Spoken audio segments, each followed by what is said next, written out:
Hello. Hello and welcome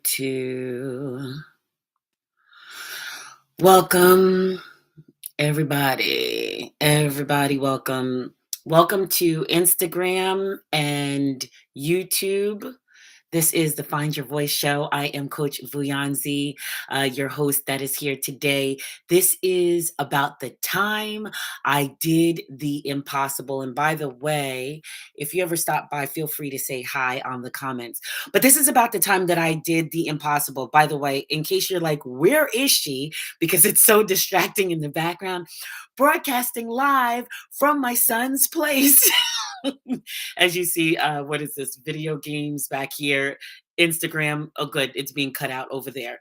But the time I did the impossible. So, first of all, I want to give three examples from the sacred text called, also known as the Bible to some, sacred religious writings that are together.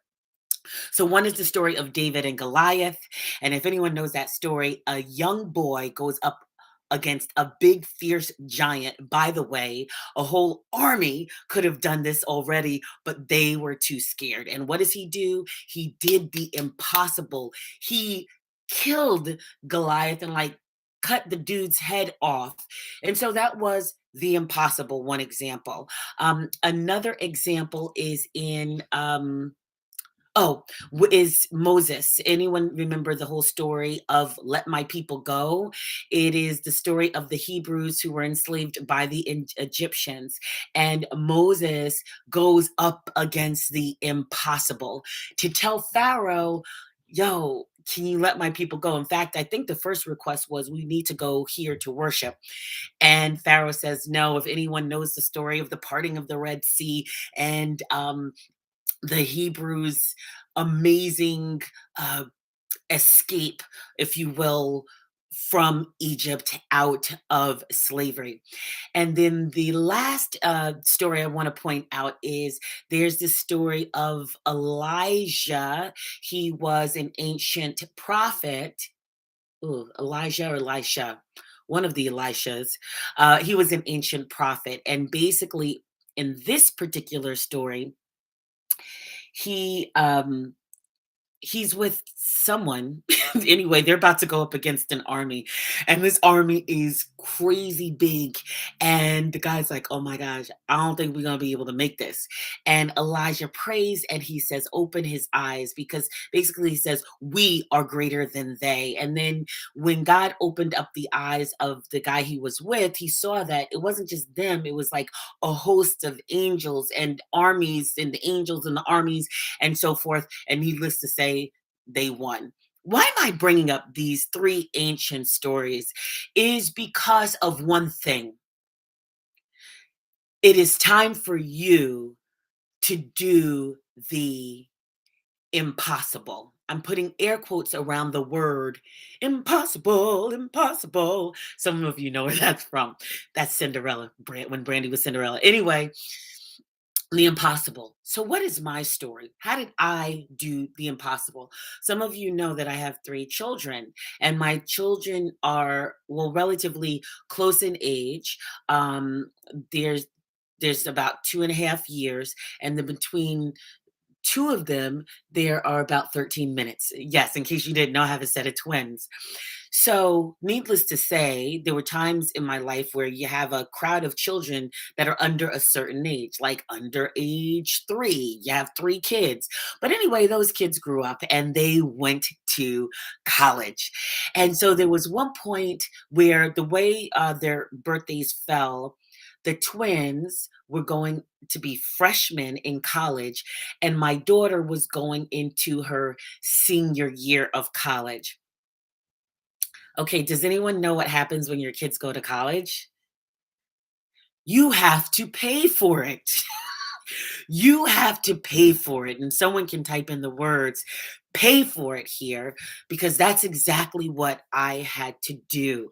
I wasn't in a specific position where I was able to get certain types of financial aid, yet I wasn't in the position to necessarily just be like, you know, doing the money like that. I mean, if we're talking figures, because let's talk figures here, I think at the time my daughter's college was about $40,000 a year.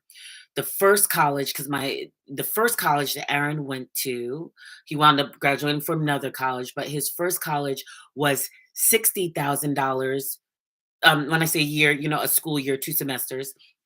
Aaron's was $60,000. That's one of the twins.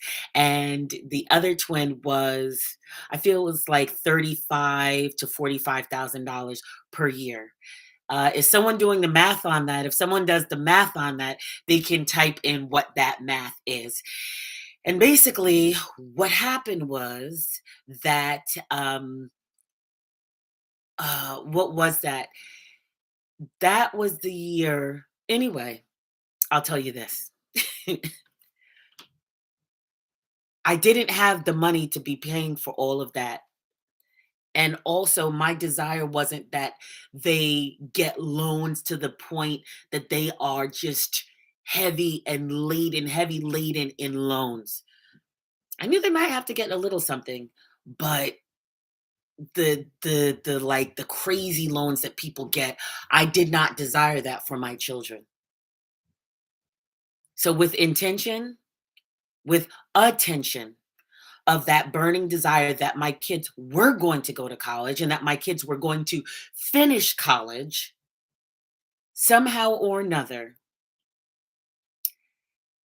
Let's just say this. Many years later, all my kids graduated. I can say now that all my kids graduated from college.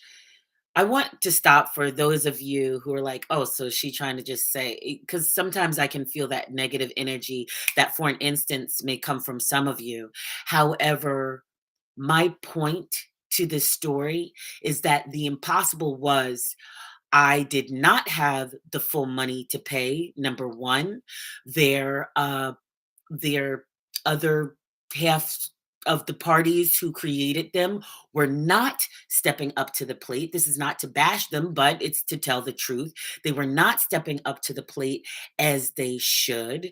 Um, through miracles, there were times when I was able to scrape up money that I didn't even know that I had. There were times where the what do you call it, the bursar, is that where you make the payments to, showed me favor and broke up payments for me that were supposed to be in full, and gave me promise dates, allowed me to give promise dates. There were times where they were willing to work with me, where money was found for the kids that wasn't necessarily there. Favor on top of favor on top of favor. And the impossible got done, even to the point where in the end, the last kid who graduated from college, by then he had moved out and he was living on his own. And because he was living on his own, it made him eligible for things that he could money, I should say, eligible for things he couldn't have gotten when he was a dependent with me. So even that last one, a lot of it was on him, but he got through it. And I will say this, that the loans that the kids got did not, I don't want to give numbers there because then you're going to be a little bit too judgy, but they were minimal. Minimal. Can someone say minimal? Plus, has anyone heard of this student forgiveness now that's causing a lot of controversy amongst a certain group of people? My kids who do, because now only two of them have loans left. Yeah, exactly. That part, are able to get a lot of their loans forgiven with just a smidgen left. How did I do the impossible? I had a burning desire and I was dogged. I was dogged about that burning desire coming to fruition. So the joke here is that there is no such thing as impossible. The scripture says with God all things are possible because he's given us the power to be able to do these very things. So what is it? What is your burning desire in your life that you need to become dogged about so that you can do the impossible. It's time to stop dreaming and it is time to start acting. It is time to feel the fear and do it anyway. This is Coach Vianzi, and that is how I did the impossible. Make sure you like, comment, share this video, and share it with someone who needs this lesson in their life. So to YouTube, mwah, goodbye, take care, and to Instagram,